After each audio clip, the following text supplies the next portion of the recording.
Well, there goes a lot of my Terrifier 4 conspiracy theories. Let's talk a little bit about this. What's your favorite scary movie? Be afraid. Be very afraid. I want to be a fighter, like you. Oh, let it burn! Let it burn! Did you miss me? You have to shoot them in the head. They always come back. The boat can leave now. Tell the crew. Well, sometimes that is better. Good luck. Hey everybody, I'm KillJoy Jake, and today we have a morbid and sad update regarding Terrifier 4. So for some time now, Damien Leone has been telling fans, confirming with them that yes, Jonathan Shaw is dead. That was Sienna's little brother at the end of the third film. While there was a ton of ambiguity surrounding this beloved character's death, with it not being shown on screen, and Victoria presenting the bloody skull covered in rats to Jess, saying it was actually her daughter at first, Damien has since confirmed that yes, that head does belong to Jonathan. Now, I've pitched a couple of theories in the past regarding that bloody skull. A big thing that came to mind talking about Terrifier 3 is that there was another off-screen kill early on in Terrifier 3 during the opening sequence, where Art the Clown goes after a little girl, and I was wondering, maybe this could be the skull of a little girl and they're pulling this like double prank on Jess and Sienna, making them think it's people they care very much so about. Because you gotta remember, Victoria was telling Jess at first, like, oh, that's Gabby's head, like we ripped your daughter apart, get wrecked. Maybe Art and Victoria were doing the same thing to Sienna with Jonathan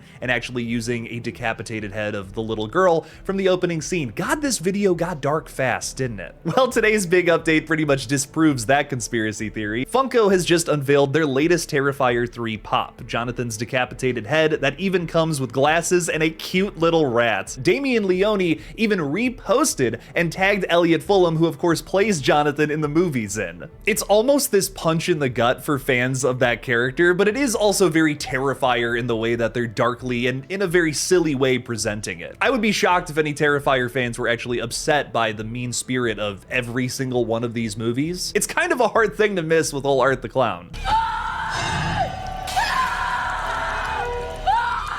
So is there any hope to see Elliot Fulham's character return for Terrifier 4 at this point? Well, another big thing we learned in Terrifier 3 is that Sienna is seemingly haunted by ghosts of the past. During a dinner sequence at her aunt and uncle's home, an American Werewolf-style disfigured ghost of Brooke appears. Brooke was of course Sienna's best friend in Terrifier 2 that met her end when Art threw fucking acid in her face and then ripped out her heart, even taking a bite out of it. You know, in another slasher, that might be the craziest scene in the entire film that everybody talks about, but that's just business as usual for Terrifier. In past theory videos, I've said that, oh, maybe this really was Brooke's ghost. I mean, just like the character in Terrifier 2, this ghost is very sassy and very demanding, a little controlling even. I mean, she is begging for Sienna to pass the goddamn rice. This kind of lines up with Brooke's character from Terrifier 2, who, if you remember, drugged Sienna without her permission, recklessly taking control of their night out on the town. Upon revisiting Terrifier 3 though, I don't think this is Brooke at all. She specifically says that Sienna killed her mother. And you killed me.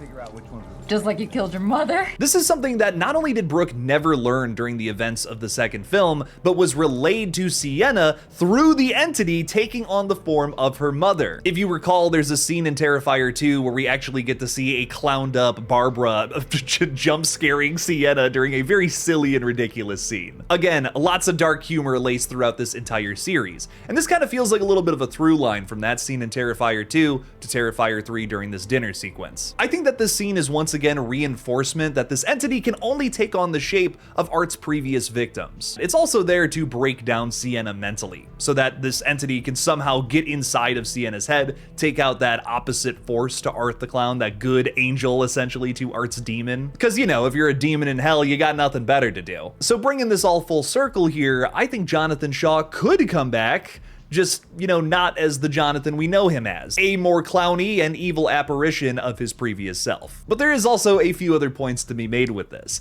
We're seemingly going to hell. We're gonna see fire and brimstone in part 4. Damien has teased it to us a bunch, and I mean, come on, we were left on a cliffhanger in Terrifier 3 with Gabby getting sucked into a big red portal. Where the fuck do you think she's going? The climax of Terrifier 4 is definitely going to be Sienna traveling to hell to probably fight this entity and stop it once and for all, because we learned from Terrifier 3, you can't just cut off Art the Clown's head. He's just gonna get right back up, pick up that head, and be perfectly fine. The Angel Warrior is likely going to travel to Hell to save Gabby, but could she save, some other characters that may be residing there right now? Could Jonathan and her mother be there alongside her aunt and uncle? Is this going to be a big reunion of the entire family, perhaps? Or if not that, maybe that's too happy of an ending for a story that is Terrifier, which is very mean-spirited and dark. I think we are going to have a triumphant ending, but just nothing too overly happy and sweet like sugar, right? I think this is going to be a bittersweet ending at best. Maybe because of the religious undertones of this series, we're going to have a scene where maybe Sienna is freeing all of these different souls that have been trapped by Art and this entity in hell, and now they're able to go up to heaven or something along those lines. I know some people haven't been crazy about the religious subtext of the last two films. It is especially a weird injection for a film that is about a clown slasher, but I guess with Art delving into the supernatural with these two films, it is sort of your explainer, right? So many people are wanting this big explanation of how Art the Clown is able to do things,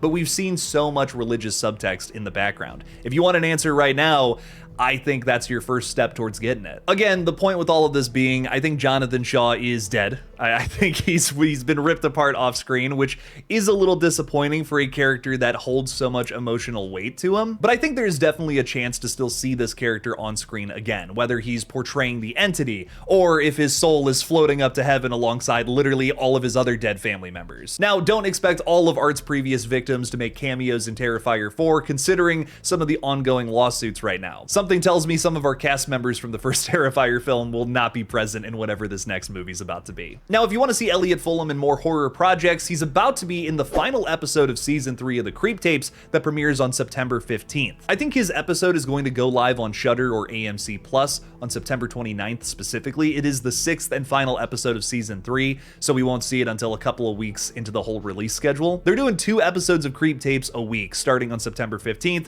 then September 22nd, then September 29th. We're getting 2 episodes each one of those days. Elliot is specifically portraying a character named Jody, and it's going to be a flashback tape. We're actually going to see like the creep's upbringings when he was a younger kid. Elliot Fulham's Jody might actually be one of his very first kills. So actually, if you're somebody like me who's upset that he died in Terrifier 3, this might not help with that, because I definitely think he's getting attacked and killed by Peach Fuzz next. For me, at least, if I'm going to be in a horror project, I want to get killed in it, man. So like, I'd rather that than just live through the whole thing. I mean, where's the fun in that? Come on now. I want to get ripped apart into pieces, baby. Before we wrap up today's video, please make sure to like it and subscribe to this page for more updates on the most exciting horror projects. You can also listen to horror updates on Spotify while you're on the go. Also, the best way to support this channel is by becoming a patron on Patreon. Over there, you can find a ton of bonus content like reactions to various horror TV shows and movies. We're currently watching Dexter and Hannibal with multiple episodes going up there a week.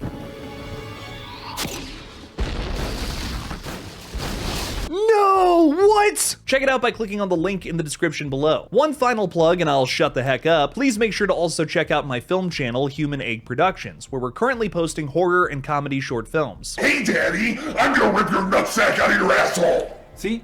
Full deadite. I'm gonna have to put you down, boy. Thank you to everyone who supports all of my pages. So what do you guys think about Jonathan Shaw? Is he alive or dead? Will he somehow be able to appear in Terrifier 4? Let me know your thoughts down in the comments below. Thank you guys so much for watching. Please subscribe, and as always, don't forget to kill it out there, y'all.